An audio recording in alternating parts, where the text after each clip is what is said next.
Hello বন্ধুরা, কেমন আছেন? আশা করব ভালো আছেন। তো বন্ধুরা, যারা এখনো পর্যন্ত চ্যানেল হ্যান্ডেল লাগাননি অথবা চ্যানেল হ্যান্ডেল তৈরি করে নেননি, তো তাদেরকে আমি আজকে দেখাবো চ্যানেল হ্যান্ডেল কিভাবে তৈরি করতে হয়।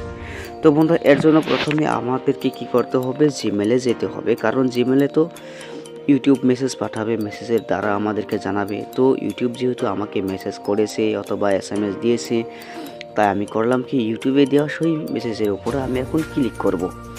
তো আমি সেই মেসেজের উপরে ক্লিক করলাম। উপরে আপনি দেখতে পাচ্ছেন লেখা রয়েছে you can now source your YouTube handle. তো যা হোক, তো এখন আমাকে কি করতে হবে? সোর্স এ হ্যান্ডেলে ক্লিক করতে হবে। তো তাই আমি সোর্স এ হ্যান্ডেলে ক্লিক করব। সোর্স এ হ্যান্ডেলে ক্লিক করার পর আপনাকে অবশ্যই অপেক্ষা করতে হবে। তাই আমি অপেক্ষা করলাম। তারপরে অপেক্ষা করার পর আমার সামনে কিন্তু দেখতে পাচ্ছেন যে এই একটা ইন্টারফেস চলে আসছে। আর এখানে কিন্তু শো করছে কি, আমার চ্যানেলের নাম অথবা আমার চ্যানেলের লোগো, তো দুটোই শো করছে।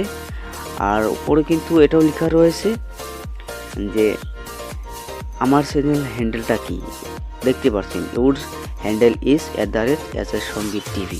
তো যা হোক, এটা যদি আমি চেঞ্জ করতে চাই তাহলে কি করতে হবে? সোর্স হ্যান্ডেলে ক্লিক করতে হবে। তো ওকে, তো আমি এখন কি করব? সোর্স হ্যান্ডেলে ক্লিক করব। সোর্স হ্যান্ডেলে ক্লিক করার সাথে সাথেই কিন্তু আপনি দেখতেই পারছেন আমার সামনে কিন্তু এই একটা ইন্টারফেস চলে আসছে।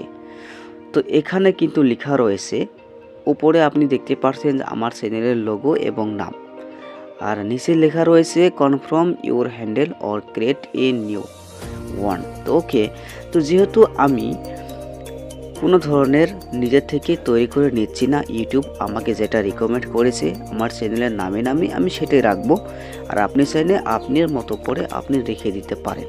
তো ওকে, তাই আমি করলাম কি, যেহেতু ইউটিউব আমাকে এটা রিকমেন্ড করেছে আমার চ্যানেলের নামেই, তাই আমার জন্য ভালো হবে যে যেটা ইউটিউব রিকমেন্ড করেছে সেটাই রাখা।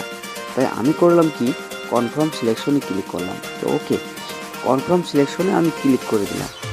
তো কনফার্ম সিলেকশনে যখন আমি ক্লিক করে দিলাম, তখন কিন্তু আপনি দেখতেই পারলেন ওই আবারও আমার চ্যানেলের লোগো এবং আমার চ্যানেলের নামটা শো করছে। নিচে দেখতে আপনি দেখতেই পাচ্ছেন @SSসঙ্গীত টিভি, নিচেও লেখা রয়েছে youtube.com/@SSসঙ্গীত টিভি। আর নিচেও কিন্তু লেখা রয়েছে যে আপনি আপনার সিলেক্ট করা হ্যান্ডেলটি সফলতার সাথে সম্পূর্ণ হয়েছে এবং এই হ্যান্ডেলটি স্টার্ট হবে এই বছরের শেষের দিকে। ঠিক আছে, যেটা বাংলাতে ট্রান্সলেশন করলে যেটা হয়। তো বন্ধুরা, এখন আমি কি করলাম, নিচের দিকে দেখতে পাচ্ছেন ওকে, তো আমি ওকেতে ক্লিক করব। আর আজ থেকে এই ওকেতে ক্লিক করার পর এটা কিন্তু আমার একটা নিউ ইউআরএল হবে। ওকে, যেটা আমাদের আগে ছিল কি www.youtube.com, তারপর আপনি চ্যানেল লিখে আপনার চ্যানেলের নামটা যদি লিখে দিতেন তাহলে কিন্তু যে কোনো ব্রাউজার থেকে আপনার চ্যানেল শো করতো। তো ওকে, তো এখন আমি কি করব, এখন যদি আমি যে কোনো ব্রাউজারে গিয়ে যদি আমি লিখে SSসঙ্গীত টিভি লিখে সার্চ করি, তাহলে কিন্তু দেখতে পারবেন যে আমার এই চ্যানেলের লোগোটা চলে আসবে। ওকে, আর এখন আমি সার্চ করে যদি দেখাই তাহলে কিন্তু আসবে না, আজে বাজে ভিডিও আসবে যেগুলো আমার এই চ্যানেলের রিলেটেড না। তো সেগুলো চলে আসবে, কারণ ইউটিউব এখানে কিন্তু স্পষ্টভাবে লিখেই দিয়েছে। নিচের দিকে আপনি দেখতেই পাচ্ছেন যে এই হ্যান্ডেলটি স্টার্ট হবে এই বছরের শেষের দিকে। তো বন্ধুরা, এখন আমি কি করব, এটা যদি আমি কন্টিনিউ করতে চাই তাহলে কি করতে হবে? আমাকে ওকেতে ক্লিক করতে হবে। তাই আমি ওকেতে ক্লিক করে দিলাম। তো ওকেতে ক্লিক করার পর আমাকে পুনরায় ওই ব্যাক হয়ে কিন্তু আমি যে লোগোটা প্রথমে দেখতে পেরেছিলাম সেই লোগোতে চলে এসেছি। সেই ইন্টারফেসে কিন্তু আমাকে আবারও ইউটিউব চলে নিয়ে এসেছে। তো এখন থেকে উপরে আপনি দেখতে পারলেন SSসঙ্গীত টিভি এবং নিচেও কিন্তু আপনি দেখতে পাচ্ছেন SSসঙ্গীত টিভি, প্রথমে লেখা রয়েছে আর নিচে আপনি দেখতে পাচ্ছেন ইউর অ্যাডিশনাল চ্যানেল ইউআরএল youtube.com/@SSসঙ্গীত টিভি। তো আপনি যদি এভাবে স্ক্রল ডাউন করেন তাহলে কিন্তু আপনি দেখতে পারবেন যে ইউটিউব শর্ট থেকে আপনার চ্যানেলের হ্যান্ডেলটা কেমন দেখাবে। তারপর যখন আপনি ইউটিউব সার্চ করবেন, যখন আপনি ইউটিউব সার্চ করবেন, তো আপনি এই দিয়ে তারপর আপনি যদি আমার ওই এসের সঙ্গে টিভি লিখে দেয়, তাহলে কিন্তু এখানে আমার চ্যানেল লোগো এবং ওই এসের সঙ্গে টিভি চলে আসবে। তো ওকে, তো এবার বিভিন্ন সাইট থেকে বিভিন্ন রকম দেখাবে।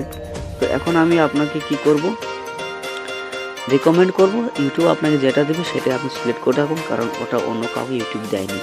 তো যা হোক, তো এতটুকু ছিল আজকের ভিডিও ভালো লাগলে অবশ্যই লাইক কমেন্ট শেয়ার করবেন। আর আপনি তো দেখতে পারলেন, আপনি যদি নিজে থেকে ক্রিয়েট করে দিতে চান তাহলে সর্চ হ্যান্ডেলে ক্লিক করবেন, তারপর এটা কেটে দিয়ে আপনি এইভাবে কেটে দিবেন। এইভাবে কেটে দিয়ে আপনি আপনার মতো করে একটু তৈরি করে নেবেন।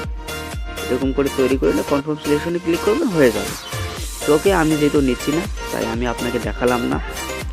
তো আজকের ভিডিও এই পর্যন্ত ছিল। আর এই ধরনের ভিডিও যদি আপনারা চান তাহলে অবশ্যই চ্যানেল সাবস্ক্রাইব করুন। ইউটিউব রিলেটেড বিভিন্ন ধরনের ভিডিও আমি আপনাদের সামনে নিয়ে আসবো। তো আজকের ভিডিও এই পর্যন্তই, দেখা হবে পরের নতুন কোনো এক ভিডিওতে। ততক্ষণ পর্যন্ত ভালো থাকবেন, সুস্থ থাকবেন, ধন্যবাদ।